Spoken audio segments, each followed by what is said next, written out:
Hey guys, Wraith calling. We're in Arctic region, and I've had some requests for the Aufklärungspanzer Panther. Yeah, it's just the awful Panzer works. So this was actually a Tier 7 German light tank. It was in the tech tree as a regular vehicle for a while. They have replaced it and pulled it, and it's now been replaced in the tech tree with the Spot Panzer.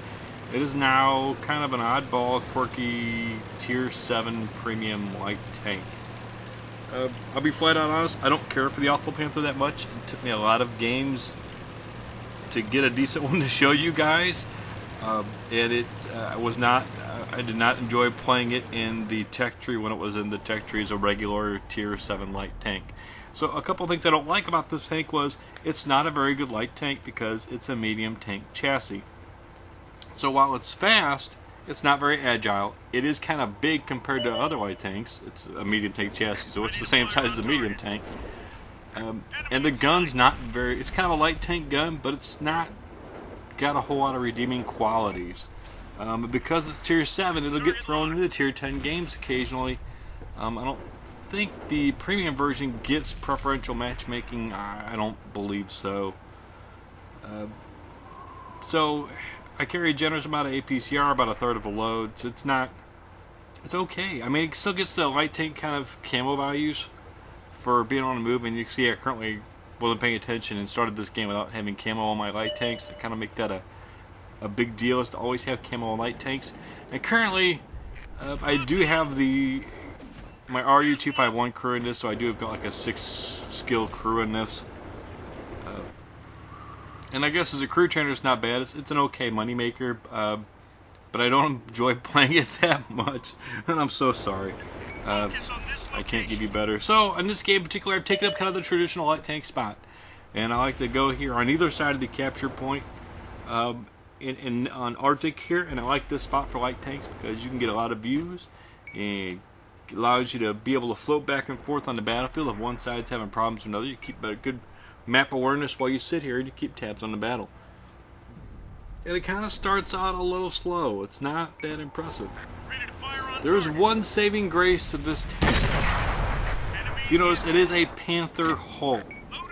It is not a Panther turret or a Panther gun, but it is a Panther hull. What that means is that this is probably the heaviest light tank known to man. This does give you lots of potential for ramming at 60 kilometers an hour, which really does piss off other light tank drivers when you ram them, because light tank drivers like to ram each other when you don't want to ram one of these. This will do serious damage to artillery. It will do serious damage ramming to medium tanks of lesser tier, lighter weight. There's also some bad heavy tanks you can ram and do a lot of damage with this thing on, and the velocity you can get. If you want to be really a screwball, you can get the skill that limits... I don't remember. I blanked on the name of the skill now. I'm sorry, guys. You can get the skill that helps protect you from receiving damage from ramming. It's the skill I have in my E50. I'm sure someone will tell me what a dumbass I am in the comments and tell me what the name of the skill is, and that's always fun, and I appreciate that. So I'm getting some spots, and notice this side over here has kind of got some issues, and there are some tank destroyers got hulled down over there. And I kind of sit up here. I don't want him to shoot me because he has a big gun. This thing is actually fairly well fully armored for a light tank, and you can bounce some shots with this, which is kind of funny when people start bouncing shots off a light tank, because like I said, it's a Panther hull. So you can... Now, I wouldn't rely on that by any stretch of the means, simply because this is a Tier 7 light tank, which means Tier 10 tanks shoot at you, and they will hurt you.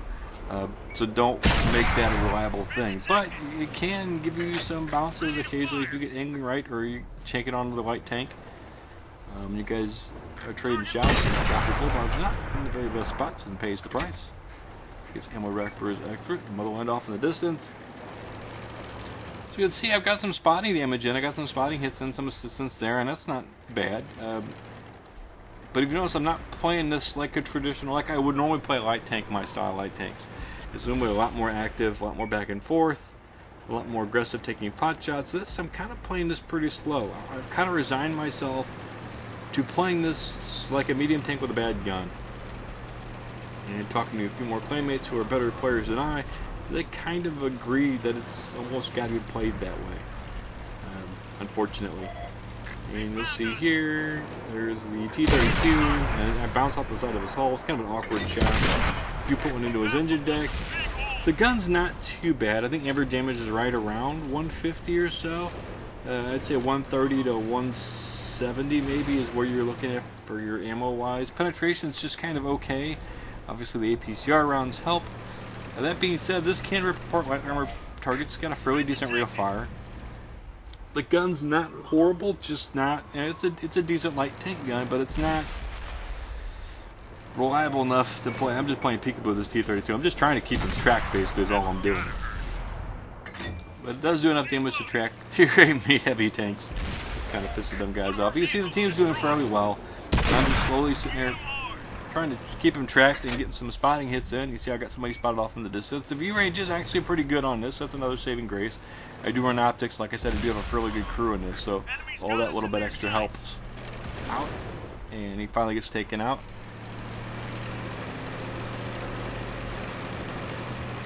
And you'll see the actually wire gauges, radio antennas hanging off the back of this thing. I think this actually was a traditional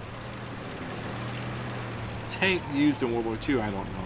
We could be just completely talking on my ass. But at times they did use medium tanks as scout tanks. Panzer IIIs for a long time were used as scout tanks. Reconnaissance tanks. I don't know, I just call them scout tanks. You see I bounced a couple of shots there from the VK. He is lower tier than I am. But I am ruining his day. My gun's just as good as his gun. And come around here. So I got this back because I used to have it before. They made it a premium. I put a ticket in and they gave it back to me for free. So I got this as free. Would I buy this? Probably not. I'm not that fond of it. And then you can see the Tyrion Artie, and I ran in and blew him up for good measure. Got a kamikaze because he is higher level than I am. Thanks for watching, guys. Hope this gives you a little insight into the Aufklärungspanzer Panther, or the Awful Panther as it's affectionately known. And times 2 gives me a little over 5k, 1200 damage, 2500 assist. I managed to sneak out 3 kills. Not too bad. First class, got the kamikaze for good measure. Got the sniper, I hit my shots.